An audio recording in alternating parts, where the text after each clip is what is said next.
I'm probably most well known for my advocacy of sidechains, but it's possible that I'm actually the most well known for this article I wrote, Nothing is Cheaper Than Proof of Work, because I'm very well known as a critic of proof of stake. What is a sidechain and why is it important? Why can't we just have everything on Bitcoin? A sidechain is an altcoin, but with Bitcoin instead of the coin. So you have a different piece of software. You have like an Ethereum node software. Like we have like ETH side. You start with Bitcoin on Bitcoin Core and you send them over there. And then once they're over there, you can use them however you like. So it's designed to remove the need for any altcoins. And so I used to read about these kind of glorious days of Bitcoin where the mentality was anything that happens on altcoins could be adopted to Bitcoin, and it felt like this kind of burgeoning like innovation and this open-mindedness.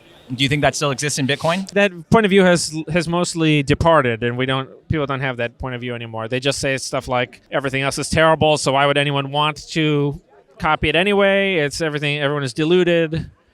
Or they're being tricked, or that it's just Bitcoin's success is inevitable, so there's no need to react to anything that anyone says that they want or need. And so are you optimistic that at some point we will kind of, unite and, maybe push through some of these changes? Or do you think that Bitcoin's ossified and it will never change again? Well, that's a good question. I think that actually it hasn't really ossified. Post-sidechain ossification would be good, but pre-sidechain ossification, I think that actually hasn't happened, because I think if push came to shove, if there was like a big threat, like if there was a flippening or something, if we can even speak of such horrible events, even as a hypothetical, but if there's whatever, it's something crazy, Monero has a higher market cap than Bitcoin, people would feel emotionally that something was wrong, and they would search for the solution, and sidechains would be one such solution. So one thing I want to ask you about is DeFi, and it's kind of like loaded term.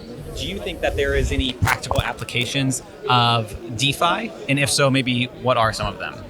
Well, that's a very good question. And, I could answer it, but I think actually the question should be flipped, where it should be something like you and the audience should be asked, are you willing to bet your entire net worth or the entire future of this project? Are you willing to bet that on the fact that nothing useful will ever be built by anyone who wants to do something new and call it DeFi?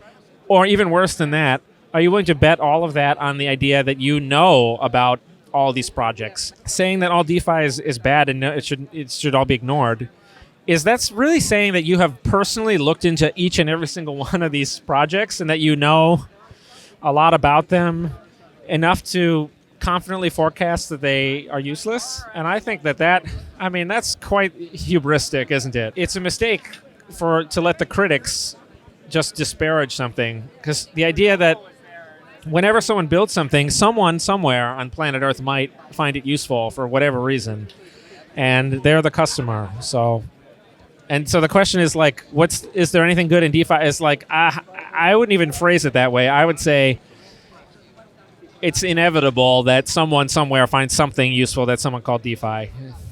I like it. That makes a lot of sense to me.